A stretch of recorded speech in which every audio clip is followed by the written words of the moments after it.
need no kids for my Hussein or my Ferrari. Don't need no kids for my Hussein or my Bugatti.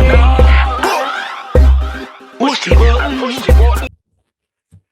What's good, Wayne gang? It is your boy evolvewithwayne, aka Wayne, back with some more heat.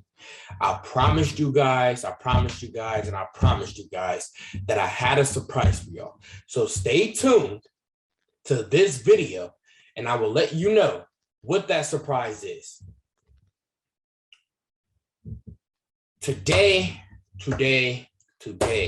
I went to look at cars. I know I told you guys that my Challenger had got hit, and a little bit of a backstory on that is I was at a gas station. I went in, got everything that I needed. I came out, I got in my car. I was still parked. My car is a manual. For those of you that don't know, my Challenger, it is a 6-speed manual. So I was in a parking lot, and there was this guy that was just backing up. I seen him basically out my rearview mirror. I tried to beat my horn at him. I tried to stop him. He just would not stop. He ended up backing into me. Anyone that knows the type of person that I am, my cars are my world. So immediately I was irritated and quite frankly pissed, right? Because I baby my cars. I mean, coming from a person that watches my car daily, coming from a person that buffs and waxes my own car. I do the interior, I vacuum, I shampoo, I condition all of my cars. So I was upset. He gave me his insurance information. He told me that he wasn't paying attention. He was an older gentleman, and he said that he just had a lot going on today, so he wasn't really paying attention. He was, I guess, in a higher position in like a construction business, from my understanding. So it was his company car, but he had it like full time, but he had company insurance. He was like, I wasn't paying attention. I was like, doing paperwork.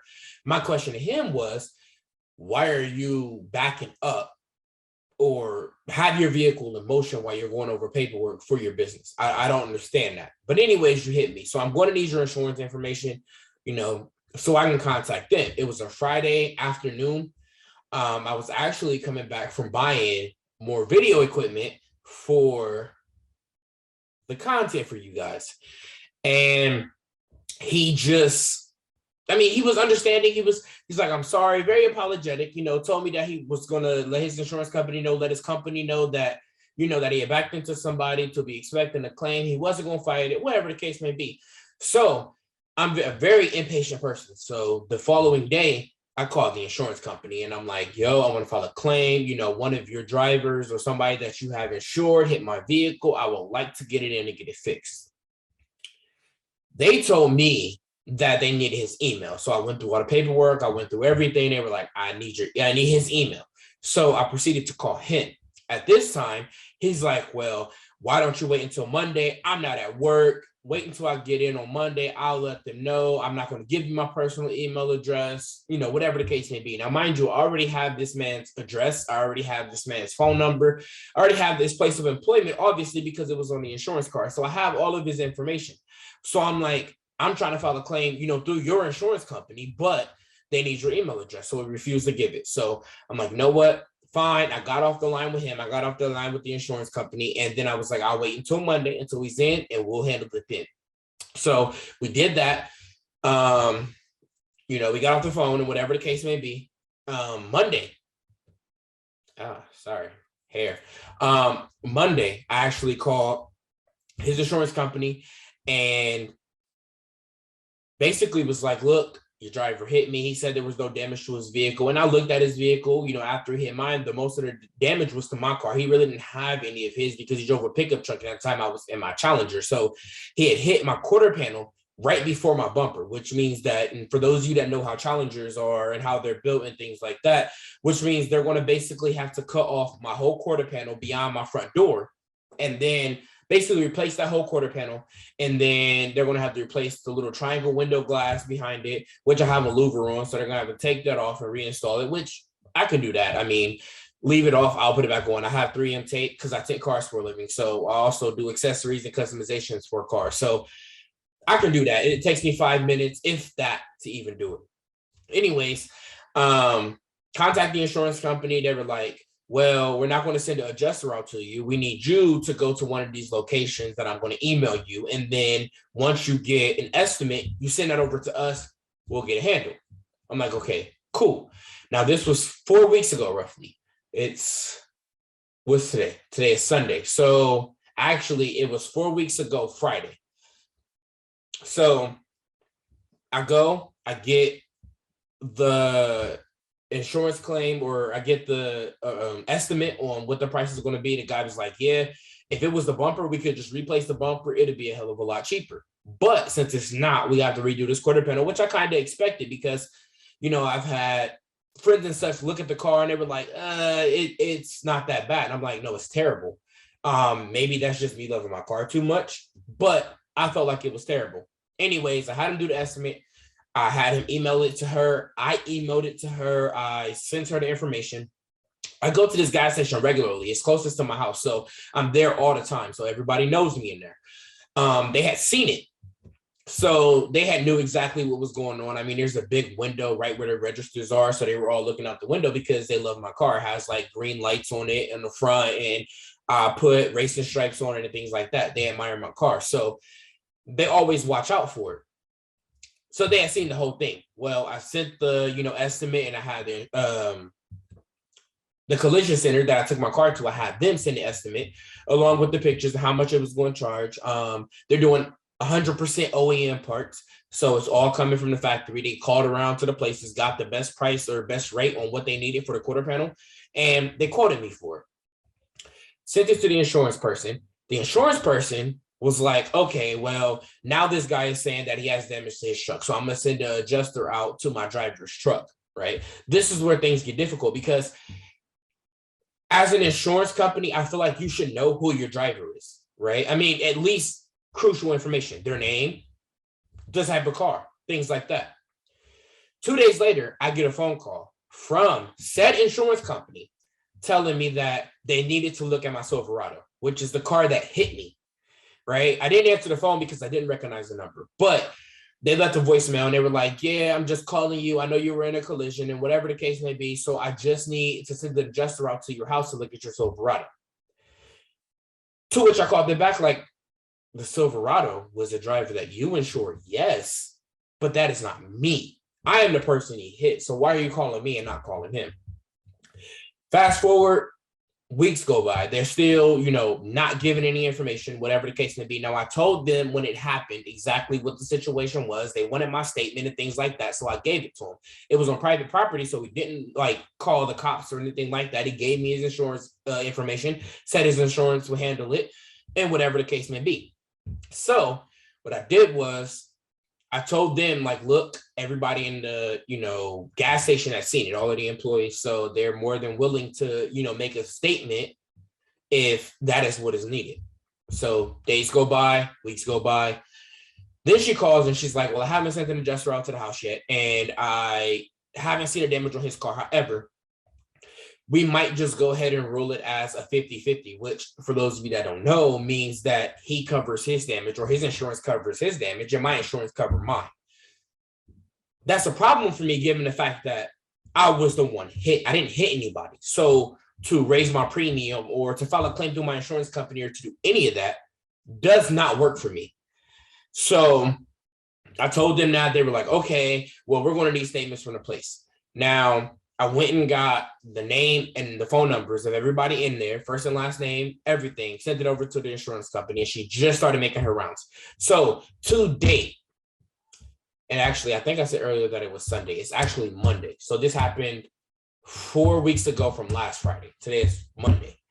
But to date, I still don't have any information on when my car is going to be fixed. So it's just been sitting in my garage. I do not drive it. I do have two other vehicles that I drive. I have a Ram, and then I also have my Scat Pack, which my Challenger was meant for a daily driver. My Charger was just meant to go out once a week or a couple times a week, when the weather is nice, things like that. My Ram was used for anything that I want to do around my house, any type of hauling or pulling my cars if I'm going somewhere or, just as a case-by-case basis. It mainly just sits in my driveway majority of the time in front of the Scat, and then I'll take the Challenger out, every day.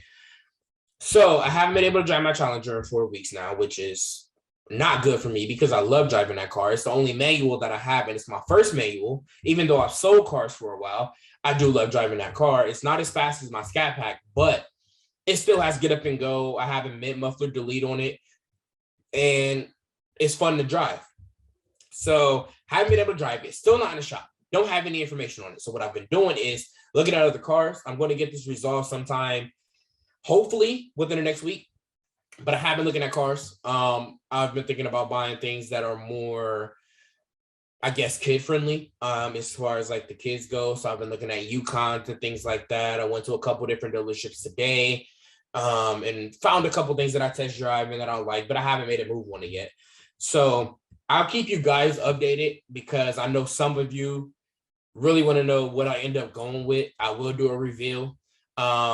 And I will let you know exactly what's going on with the Challenger. I don't know if I'm keeping it. I don't know if it's getting fixed. I don't know anything right now because it's wrecked and in my garage.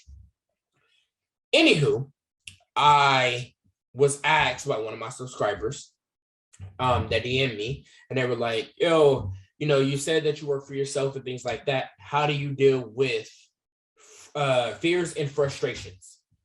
So I'm going to tell you in the best way I can how I deal with them. And then if you want more insight on it, let me know. Before I get into the fears and frustrations, I do want to let you guys know a little hint on the surprise. The surprise is going to be a giveaway. I will be giving something away in lieu of the holidays. Now, this is something that I will be doing weekly. I will be giving something away weekly to those that comment down below, right? I didn't say it at the beginning of the video because I don't want to beat you guys up with that. But do like, comment, subscribe, share, hit that notification bell. But most importantly, for this giveaway, you have to comment down below. I cannot give anything away or do not know who you are until I see your comment down below. So do me the favor, do yourself the favor, because you could win any of the things that I'm giving away. For this week, I will let you know towards the end of the video what I'm going to be giving away. But you got to comment down below.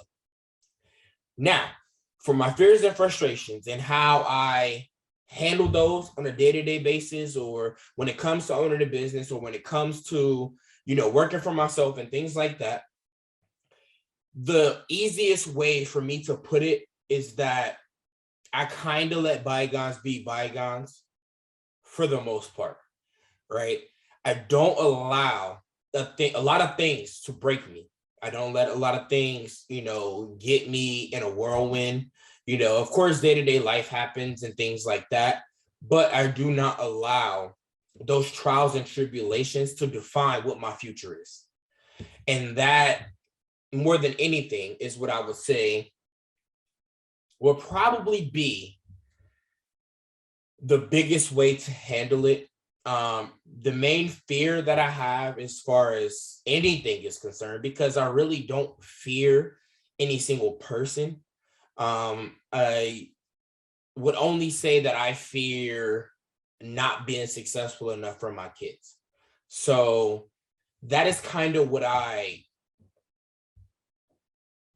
my fear is also my motivation, I guess you can say, right? I stay motivated to grind, to be successful, and to reach what I view as successful for the sake of my kids.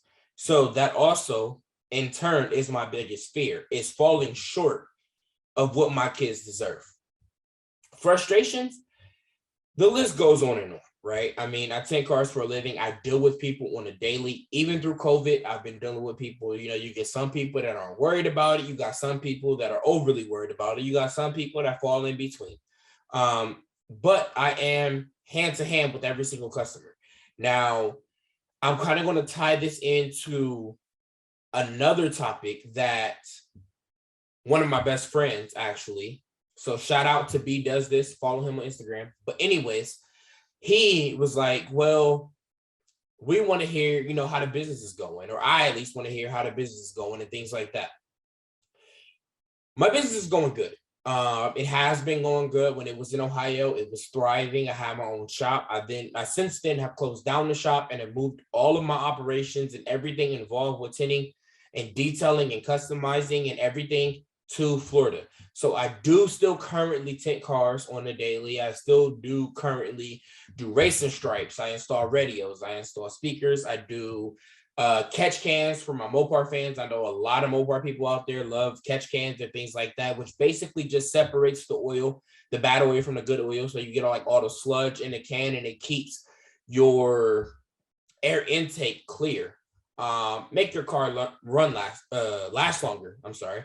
I also install air intakes. I put nostrils. Most of my basis is around Mopars because I own them. I work on mine myself. I really don't pay anybody to do anything for me. So I do everything myself, but I am very knowledgeable and working on everything. I mentioned in a previous vehicle that I've owned several Impalas. So when it comes to Impalas, I'm actually almost a mechanic at them because the things that I needed to do and, wanted to upgrade or things that may have went wrong, which was a rare occurrence or things like that, I fixed myself. I really didn't do, too much shopping for mechanics and taking it to Chevy dealerships and things like that. Any situation like that I felt I needed to, like electronic and stuff like that, I would definitely send to a Chevy dealership or, to a mechanic that I trust, things like that. But since I've learned how to do it myself, I typically do them myself. Anyways, the fears and frustrations ties into where my business is. So one of my frustrations, as far as owning the business goes and how to get through day-to-day life, as far as owning a business and being frustrated and things like that, mainly it's just realizing that every situation is different, right? You may tint cars for a living, or you may do something that requires you to be extremely repetitive, doing the same thing over and over and over and over again. But for tinting, it's not exactly the same because every car is different. I can tint 100 of the same year, make, and models, and every single window will lay differently. That is one of my biggest frustrations because I try to give people realistic time frames on when they are going to get their car back or how long it's going to take to tint it. And some things are very I want to say, like, I didn't see it coming, right? So it will happen. And then I'm like, well, it's going to take me an extra 30 minutes because I'm going to redo this, or I'm going to lay it a different way, or I'm going to, fine tweak my craft to make it work for this particular vehicle. BMWs and Mercedes and things like that, they all require extra attention because the windows and how they lay and the distance between the panel of the door to the top of the window on one side is so short that maybe you don't have as much room to be able to get the film in there. And I'll go in further detail on exactly how to tint a car soon. I will do a tint tutorial because I know there's a couple people that want to start a tint business for themselves. I don't care what state you're in. If you learn a craft, if you learn a trade, if you learn anything that you can do, I guarantee you, if you put enough of your effort in it, you will get results. Anyways, that is one of my most frustrating things. So as far as like tinting cars and things like that, the frustration, the list of things that frustrate me, I mean, I can tell you anything from back windows to front windows to the passenger side, which seem to always, be a problem with me because I am left-handed. So that plays a part in it and things like that. But I have a lot of frustrations, but mainly it's just that a car that I know that I've done 250 times somehow ends up being a difficult car to do. And then I have to explain to my customer that may or may not be there, that it may take a little bit longer to perfect it the way that I want to, because I am a perfectionist. So I do like to make sure everything is done right so that people don't have to come back to me. I do offer a lifetime warranty. For those of you wondering, anybody in Central Florida, if you would like your windows tinted, I am your guy. I am the cheapest in all 50 states. I've said it before. I will continuously say it. I am designed that way, just for the sake of affordability. everything is not about money with me. It's about looking out for the people in my community, looking out for people who may want something that's not necessarily a necessity, but they do want to have, those extra things. So I will be, tinting cars continuously. It's probably going to last a lifetime. So I have a couple people that want to know what my goals are in life, what I want to do, things like that. My goal is to just simply be as successful as I can reach, or successful as I can be, to reach financial freedom.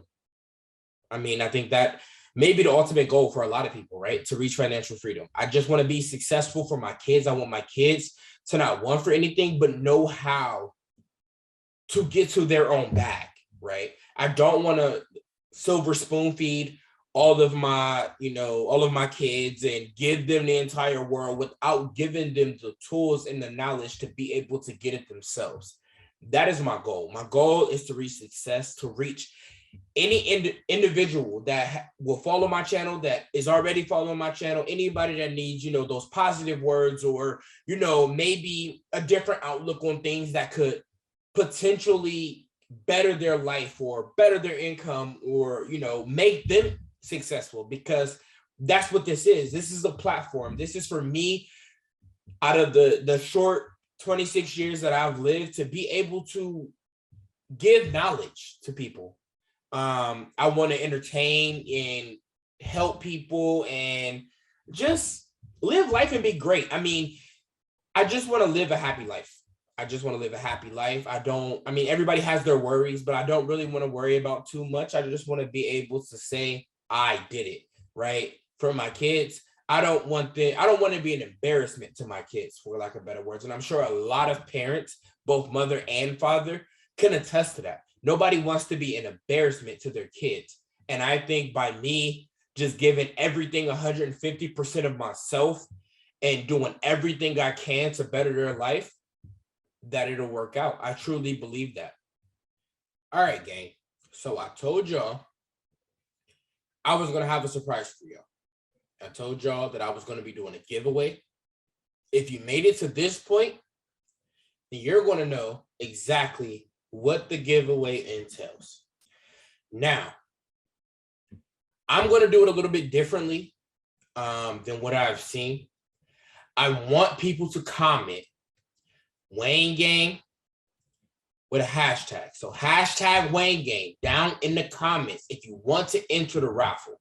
It is 100% free. It does not cost you a thing. I don't care where you are, what state you're in, what city you're in, what county you're in. I don't care. I will get it to you if you are the winner. This week, I'm only going to do one giveaway, but I am doing a giveaway. So what I'm going to be giving away this week is an Apple TV. All right, you see it? Now, I bought this Apple TV and, not thinking about it, I removed the plastic off of it. I have not used it. Everything is still in a box. Everything is still 100% wrapped in plastic outside of the box. But that is what I am giving away this week. 7 days from today, meaning next Monday, I will be drawing a winner for the Apple TV, and I will be announcing it 7 days from today. I'm probably going to do it at around 10 o'clock in the morning Eastern Standard Time on Monday. The following Monday, next Monday. That is what I'm giving away. It is a Apple TV 4K. Let's see, you guys see it? Yeah. Apple TV, 32 gigabyte. It's a 4K HDR. For those of you that don't know what an Apple TV is, kind of like a Fire Stick or a Roku. But I will be doing a giveaway 7 days from today. So you have to comment Wayne Gang down below. I really don't want to get rid of it because I haven't used it. I haven't, but I think everybody, or I think in lieu of it being Christmas and things coming up, and maybe those people who want one or want a Fire Stick or want a Roku or something of the sorts that aren't able to get one, present day because they have kids or whatever the case may be, I think it'll do just about anybody family justice. It will, play your Hulus, your Netflix, your Primes, and things of that nature. So I'm giving it away, guys. I am giving it away. I just want to see Wayne Gang spammed in the comments. I may pick the person who spams Wayne Gang the most in the comments down below. That may be what I do. But then again, I don't know. I will let you know as the week progresses what my algorithm is. It's called the Wangorithm, right? That's what I'm going to go by. I am going to pick out a person 100% at random. I'm going to write everybody's name down. I'm going to put it into a bucket or a hat or whatever I can find. And I'm going to draw a name, but there will be methods to it. The more you spam Wayne Gang, the higher chance you have at winning. But I will touch on that in the next video, you guys. So this is the end of the video. This is Evolve with Wayne. I appreciate my Wayne Gang. Everybody that is watching and subscribing and following and liking. I know a couple of you that have turned the notification bell on. I appreciate it. I appreciate it. I appreciate it. Keep doing what you're doing. Keep being great. This is the end of the video. I said it before, but I'm going to say it again because I defy all rules. I'm a rebel. I don't care. Like, comment, subscribe. You definitely want to comment if you want to enter the drawing. But like, comment, subscribe, hit that notification bell, share it, share it, share it. I do have another surprise for you coming up in 2 days. I know I told you that I was going to give y'all a surprise yesterday. I got tied up with things, business and such. So I'm just now getting y'all a surprise. But I promise y'all in 2 days, there will be another surprise. You want to stay tuned. If you don't believe me, well, don't believe me. But this is Evolve with Wayne. This is Wayne from Evolve with Wayne. I am out. Peace.